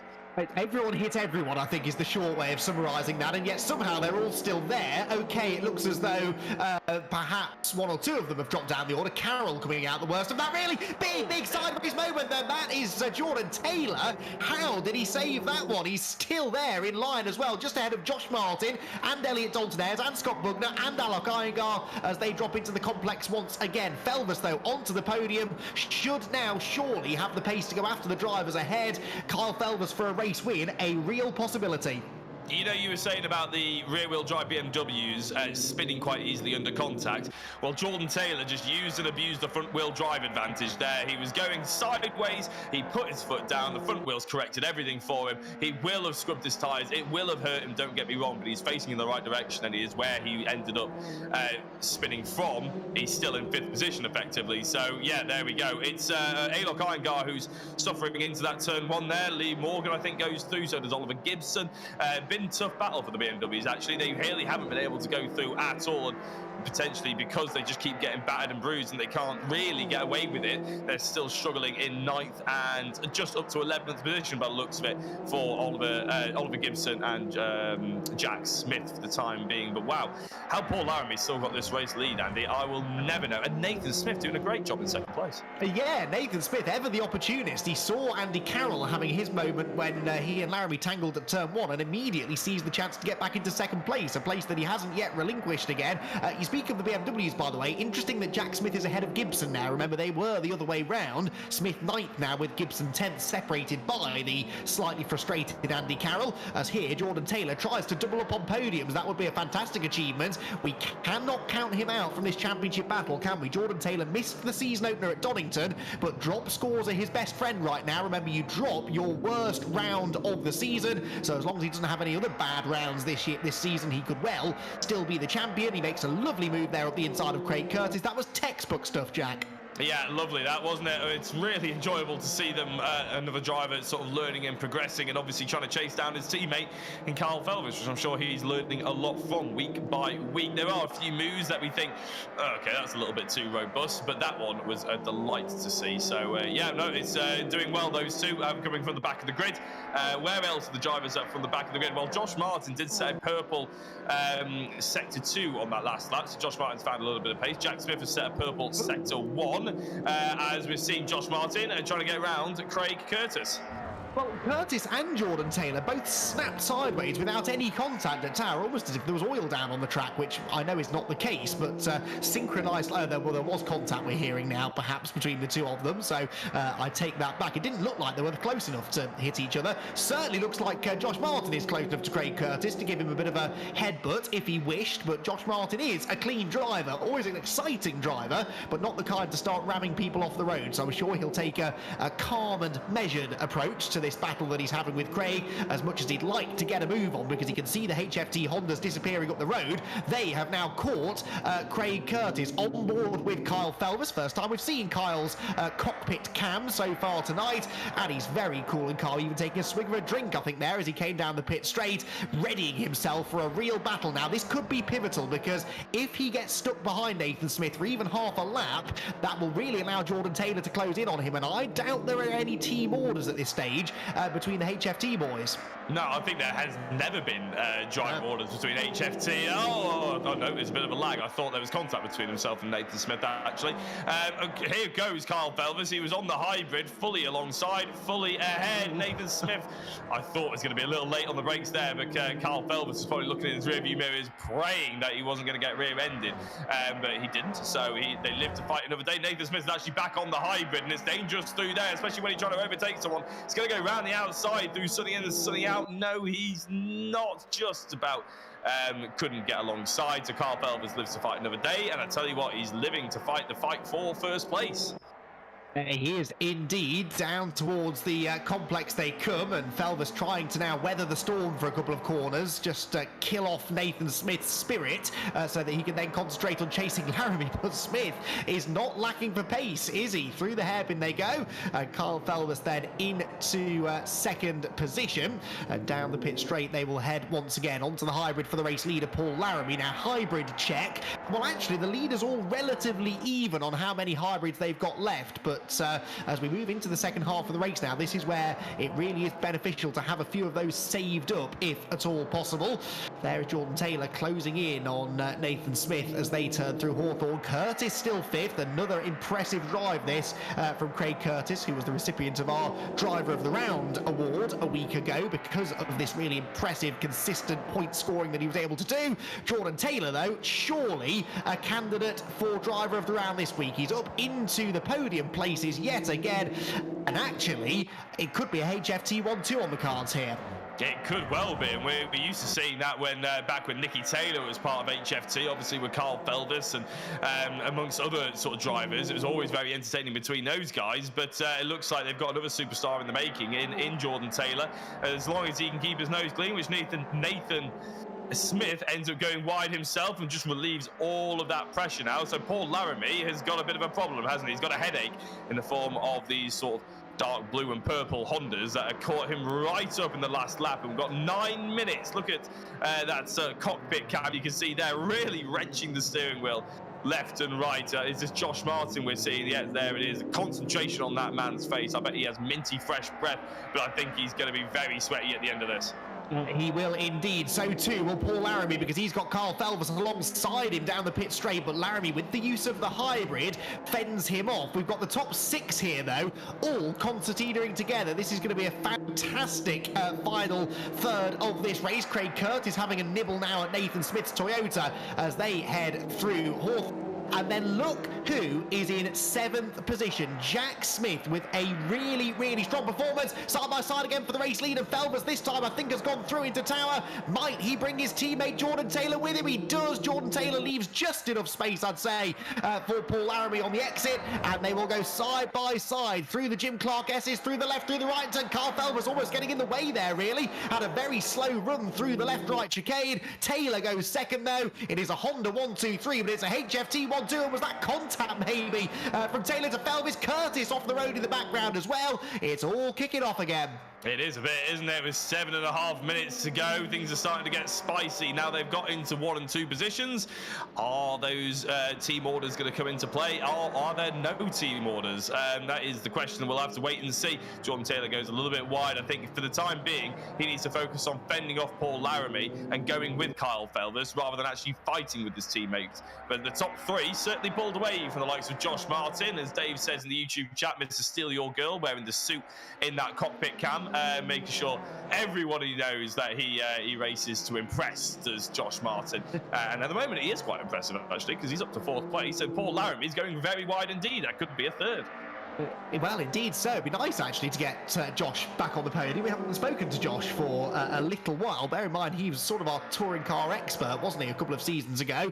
And strange that we haven't had him up there in the top 3 just yet. Looked like Jack Smith there was having a big go at getting past, well, who would that have been? That would have been Nathan Smith, wouldn't it? Oliver Gibson's just gone ahead of Scott Bugden, but Smith still in 5th position. But a really impressive drive this from Nathan Smith, and I hope that he can hang on to a reasonably good result. In fact, he's gapped Jack Smith, who's now under pressure from Elliot Dalton Ayres in the background. The HFT boys, though, dive down into the sunny in and sunny out complex. and out towards the end of another lap. Of course, Jordan Taylor slotting beautifully into the HFT team, not just because he's another quick young driver, but because his name fits nicely into the team acronym, doesn't it? Because it always was Hill, Felvis and Taylor where they got the HFT name from. And well, Jordan Taylor, it's like we've still got Nicky Taylor here with us in spirit, perhaps. Nicky did the opening round, but has not raced with us ever since. But with Jordan Taylor, we're not lacking for quick HFT drivers at the front. I was going to say the quality really hasn't dropped, have they, really, with hiring in Jordan? It's very impressive indeed. I'm just waiting to see whether some of the dramas that we saw maybe between Nicky Taylor and Carl Felvis ensue with Jordan Taylor and Carl Felvis, because I think, to be fair, a lot of the teams have learned a lot. But going back a little bit, if you remember to our conversation in race 1 about Eric Axelsson and everybody else stepping up their game, I think you can source it back to around the time where these boys actually decided that they wanted to start their racing together and actually form a team, and HFT became a thing, and then they started taking it more seriously. Practice laps started going and setups started getting shared, and all of a sudden over the course of the next couple of seasons that gap started to close until other people decided, oh, that sounds like a good idea, we'll make a team as well. Eric Axelsson, Josh Martin, I'm thinking as well, and all of a sudden you're getting these teams that start, you know, to dominate together. LB Motorsport in the Cammus Simulation GTV3 Championship, Joel Lask and Scott Bugner were dominant in that as well, and again teammates. So it's really important to sort of credit where credit's due. That's sort of the shift for me, is when the team started appearing.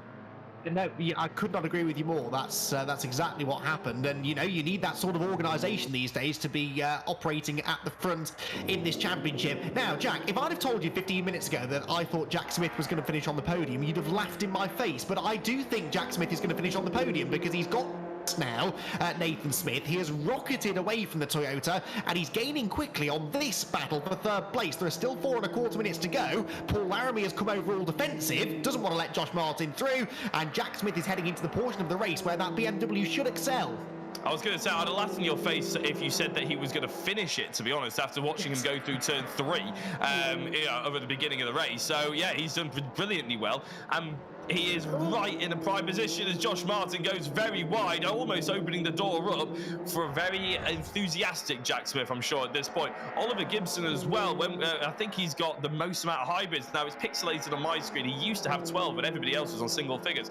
Not sure what it looks like now, but Oliver Gibson has got a lot to try and get past Elliot Daltonez, who we know is no slouch. But you're right. Look at that BMW, Jack Smith, right behind Josh Martin. Somewhat both of them getting held up by Paul Laramie. But the likes of Elliot Daltonez and Oliver Gibson will probably be quite enthusiastic to keep Laramie there for at least 1 or 2 more laps. But there's only 3 minutes to go. These guys are going to have to get on with it. Well, Jack Smith is now caught between a bit of a rock and a hard place, because 5th place, all things considered, is a very good result from this race. He will take a good points haul away from this week, and he will almost certainly retain the championship lead. That is what it's all about. But if he chooses to settle for 5th, well, he's going to have the problem of Nathan Smith behind him, who has caught them now.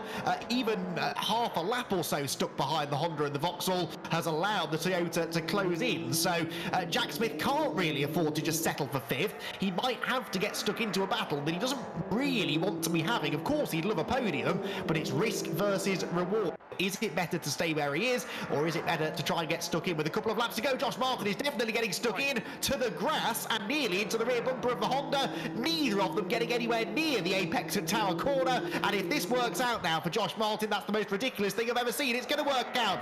Bang, bang, they go up towards the chicane. The Vauxhall goes through with the messiest overtake I have ever seen. Yeah, I think they were closer to Leeds than they were the apex there. I don't know where they were going, but it did manage to work out for them. Well, it managed to work out for Josh Martin. Paul Laramie, I don't think did anything wrong. He forced in. There was a little bit going into that braking zone into Tower Bend, where I thought, oh, maybe you're going to have to leave a little bit more room than that.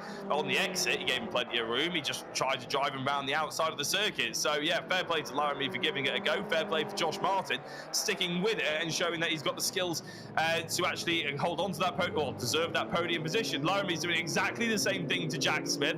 We know the BMW should get really good traction out of the corner, and that's exactly what is happening now with that hybrid. Paul Laramie, no hybrid left at all. City took both Jack and Nathan Smith make their way through.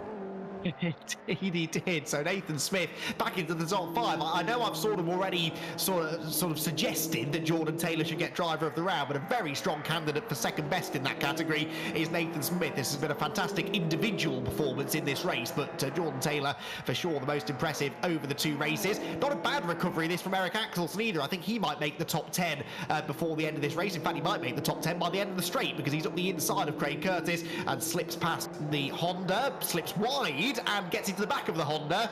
And well, Tower Corner has not been a great place for the Mean Green Racing Vauxhalls of late. Yes, Josh Martin made a place up there a lap ago, but it was a slightly interesting way of making the move stick. And well, Eric Axelsen's not able to make the move stick at all, so stays in behind Craig Curtis as we are disappointingly about to start the final lap of racing. I think we'll just get through at the end of this one before the time ticks to 0. So one more lap. Good news for us, bad news perhaps, Jack, for Elliot Dalton-Ayres, who is feeling the heat now from Oliver Gibson. Yeah, and Gibson, knowing that the last lap is coming up soon, will start deploying all of that hybrid. Just watch this as he comes out of the final corner. What do you reckon? 1 or 2 cars on this straight. Paul Laramie is the other driver that might feel the heat here from the BMW as he sits on the hybrid. To be fair, I'd expected him to get past Elliot Dalton-Ayres already, but here comes the pace. Dalton-Ayres defends to the inside, going into turn 1, and forces Oliver Gibson to go the long way round, who he didn't fancy it, did he? He has to try and get through the last couple of corners, maybe trying to find a way past Elliot Dalton-Ayres. Really opens up that chicane to try and get the best run back on the hybrid now. He's got a big gap between himself and Elliot. I probably expect that he would be wanting that run a little bit closer as he came out of the chicane going into Tower Bend. He's nowhere near close enough for a lunge up the inside. He wasn't anywhere near alongside Elliot Dalton-Ayres, who may well have just held on to this. Carl Felvis in the race lead, Jordan Taylor 8/10 off, and Josh Martin's on the podium as well. But we're all watching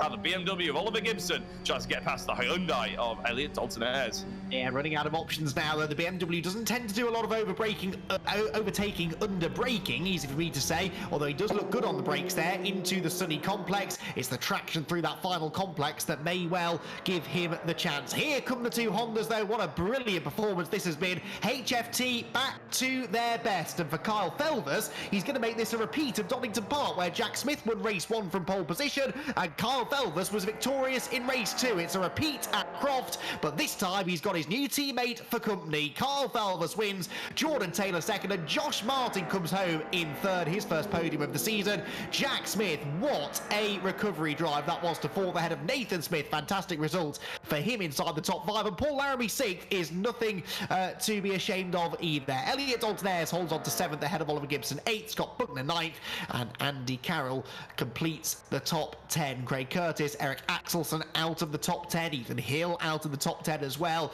That was a disappointing race for some, but not, Jack, for the HFT boys.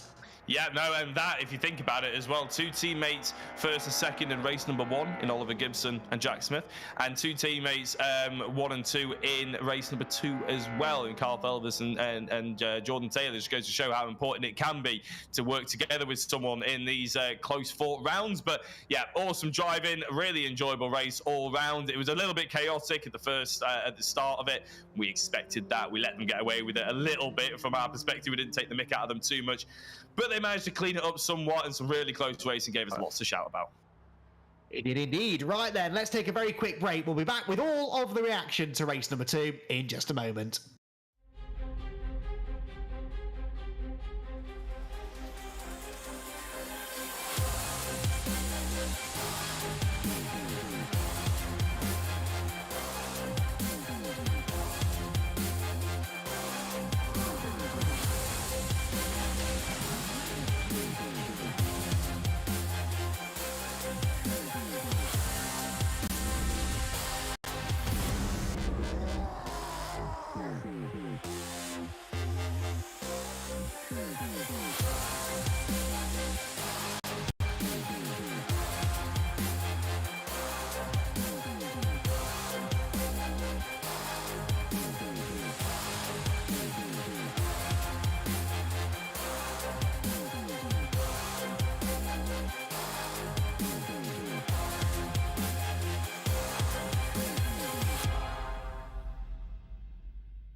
So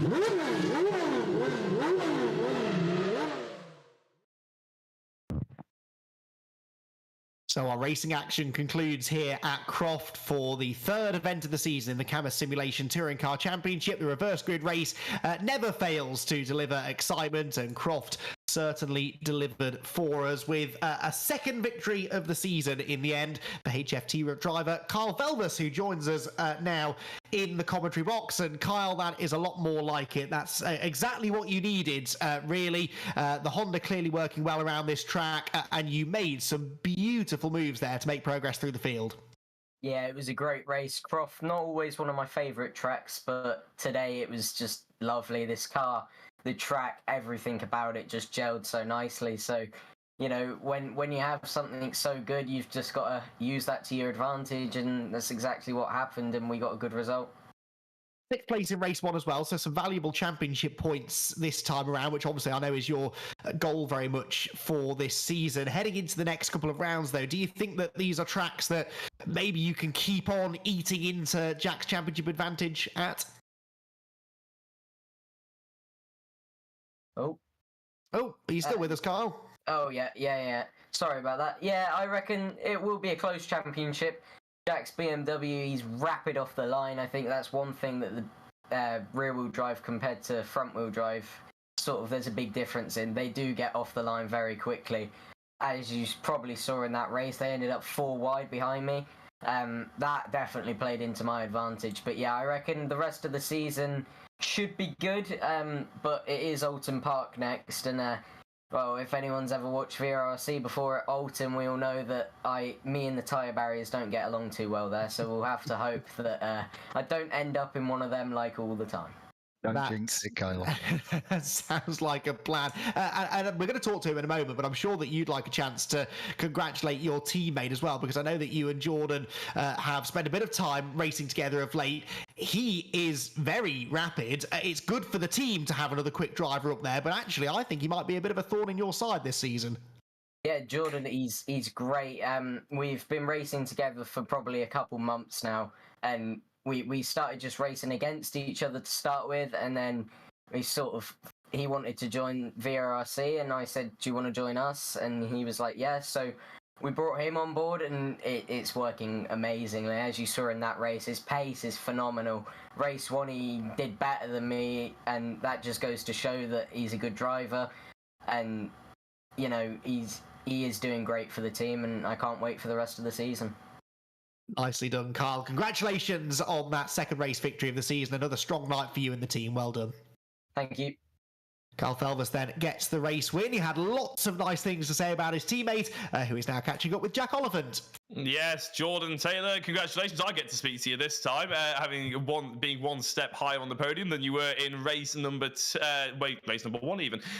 Second place, we were talking about Kyle and his moves through the order there, but yours were equally impressive, and a lot of opportunistic sort of sends to follow your teammate through at the end as well. Talk us through that race.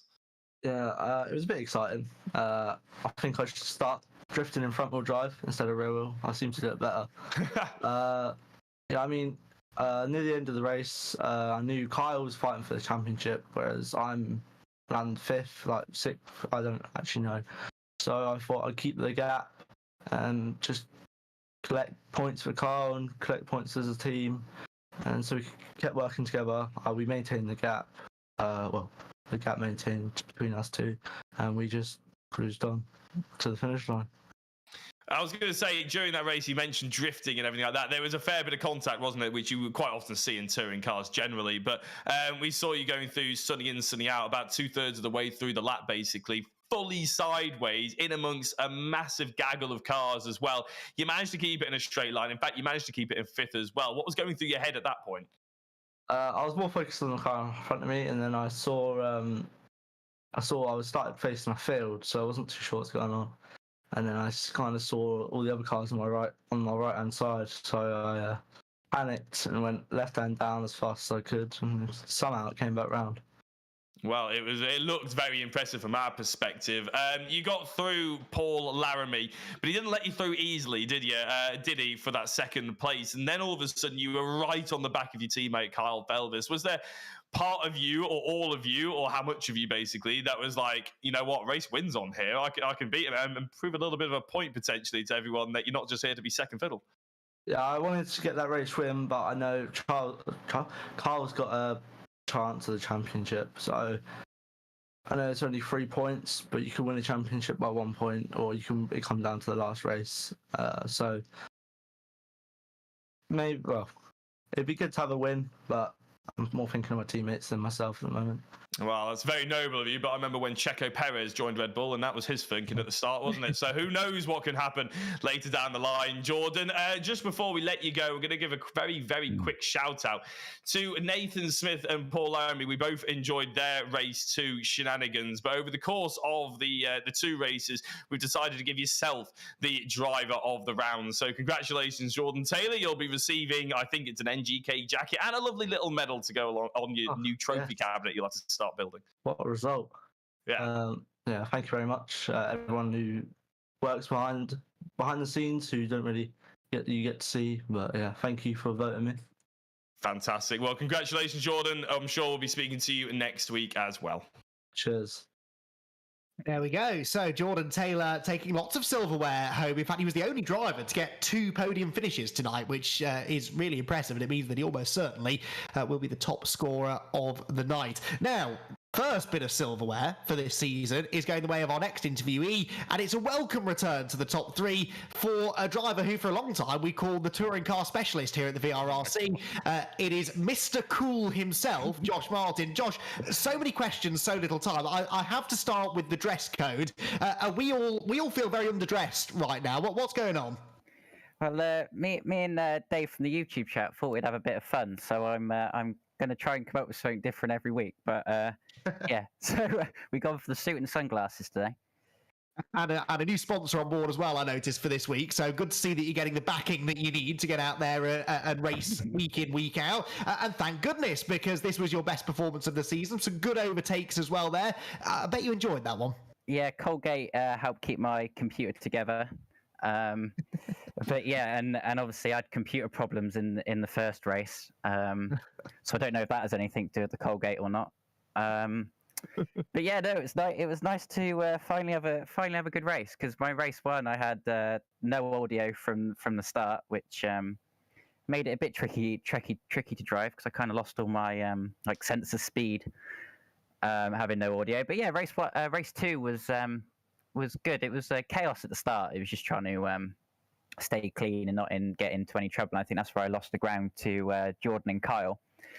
And then, yeah, the middle part of the race, I was trying to save up my hybrids. And yeah, I got onto the back of Paul, and he put up a very tough fight. He certainly did, and you're bound to find out, because I'm sure Dave's already told you, but I did dub that overtake you made on Paul the messiest overtake I've ever seen. Messy overtakes still work. It was a good pass, but I think for a moment there, both of you felt you were both heading for the field. That was very late on the brakes. Yeah, to be honest, I had no idea which direction I was going into that corner, because I thought my initial plan was I'd throw the dummy, like I've done quite a few times before, and dive up the inside, because I'd already tried the outside. And that didn't work. And then, yeah, I threw Paul the dummy, but he didn't fall for it. And then I found I had nowhere to go on the inside. So I had to commit to the outside, and luckily he left me just enough space all the way round and on the exit. But yeah, I also did think I was going to end up in the field when I initially braked for that corner. Thankfully you didn't. You ended up on the podium, which is really nice to see. Clearly the suit has worked, so maybe consider, I'm sure you're a little bit warm in there right now, but if it's bringing you extra pace, I'm sure you don't mind suffering for the cause. Josh, congratulations on the podium. Great to have you back, mate. Yeah, cheers. I had to bring out the fan for racing in the summer for the races tonight.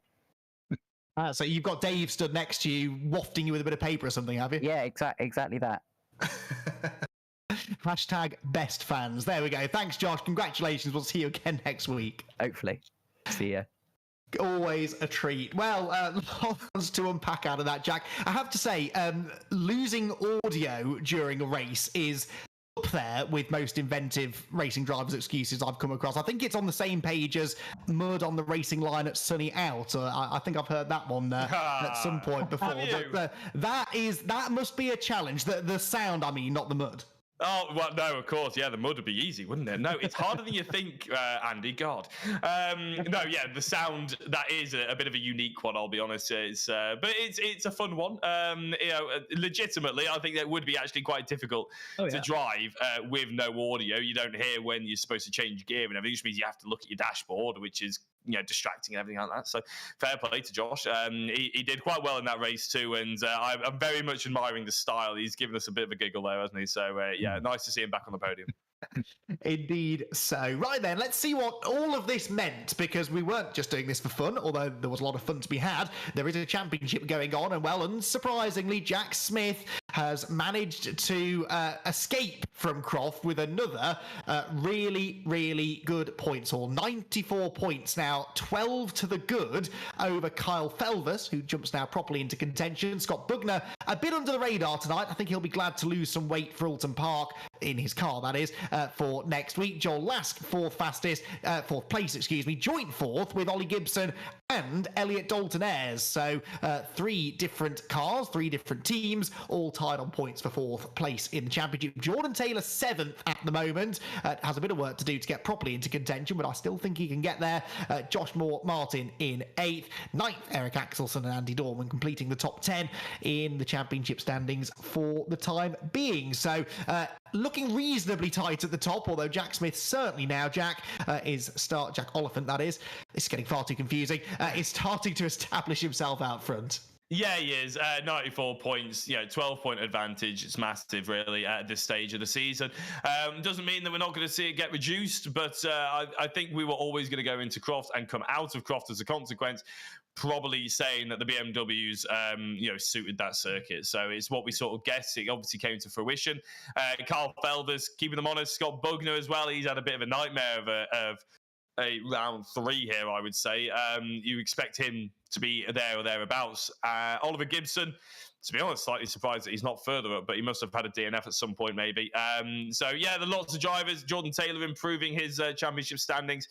There are a lot of drivers left to sort of put in a bit of a show for this championship. So don't expect Jack Smith to run away with it and keep extending that lead, but he has certainly got himself into a great position. He has indeed. So Jack Smith on top at the moment then in the championship, and he'll be looking to continue that next time out at Alton Park. Meanwhile, lots more to come here on the VRRC, not just our Wednesday night broadcasted races, but there is a lot that you can get involved in as well. The next round then of the Cammus Simulation Touring Car Championship on Wednesday the 17th of May. Make sure you're here, same time, same place to tune in and watch. But if you fancy getting out there on track yourself, there are ways in which you can do that, namely through our Time Attack series, which is through the next month or so going to be a GT themed affair. We're currently coming towards the end of our BMW GT4 Time Attack around Hockenheim. Got another couple of days if you want to log into the server and set a lap time. The fastest lap time will win, of course. That's the idea of a Time Attack. And then from the 15th of May, we'll move on into the Lamborghini GT3s at Imola. So if hot lapping is your thing, then the Time Attack is the place to go. If you're a fan of Formula One competition, well, we've got you covered there as well, because to go alongside every real-world Formula One event, the VRRC is hosting a Formula One mirror race. So the next of those coming up on Tuesday the 16th of May, so that is Tuesday coming, for the Imola event, which for some reason the region Imola is in has escaped me. The San Marino Grand Prix, they used to call it. It's got a different name now. Someone will know, I'm sure. Anyway, then we head to a place we've all heard of, and Monaco on Tuesday the 23rd of May, which is, I'm sure, going to be a popular one. So plenty of ways for you to get involved here racing with the VRRC, but if else fails, make sure you're tuning in on Wednesday nights to keep following the story of the Cammus Simulation Touring Car Championship, which is now nearing its halfway point. So, Jack, 2 interesting races here at Croft for sure. Alton Park coming up next. I think we can both agree on where Alton Park ranks amongst British racetracks. it's certainly up there as a real driver's favourite. The island circuit is perhaps one of the trickier of the 3 layouts available there. It is the one that touring car fans will be more familiar with, and I suspect is going to produce a very similar night actually to the one that we've seen here at Croft. It's not an easy place to overtake, but it won't stop them trying. No, and that's sort of what we like, really, isn't it? Where we make it a little bit challenging, so they have to be a little bit ambitious, and that makes a little bit of drama as well, doesn't it? So, yeah, Alton Park is fantastic circuit, obviously our local to you and me, Andy, and yeah, it's a brilliant atmosphere. It's always tricky. It's always technical, and really, you know, separates the best drivers as well, as does parts of Croft as well. Snetterton, again, it's I would say not quite as unique as some of the other circuits, but it's testing in its own way, and there are a few more overtaking opportunities than the likes of Alton Park. Thruxton's just insane. It's just terrifying in every single way, even on the sim. Brands Hatch, a GP, world famous, drivers famous, fantastic out the back end, and obviously Silverstone GP, the world's home of motorsport, in my opinion. So yeah, great calendar to look forward to. Jack Smith in the lead of it, and I think Kyle Felder, Scott Bugner, Joel Lask, and Oliver Gibson will have something to say about it over the next 6 weeks, or 4 weeks actually. Sorry, it's an 8-round championship. Yes, 5 weeks, I hope. 5 weeks. I've got it wrong twice, didn't I? Yeah. It's all right. Maths is not my specialist subject either. 5 weeks of racing, everybody. Don't go missing the finale at Silverstone, because that is going to be one not to be missed for sure. As was Croft, we've all really enjoyed bringing you the racing action from our 3rd round of the championship. We'll all be back again next Wednesday night. The whole team, myself, Andy McEwan, Jack Oliphant, Lewis Edwards, Rich Hayden, and everybody else involved. We are very happy to have you here, and we hope to see you again on Wednesday night as we roll into the midpoint of the Cammus Simulation Touring Car Championship.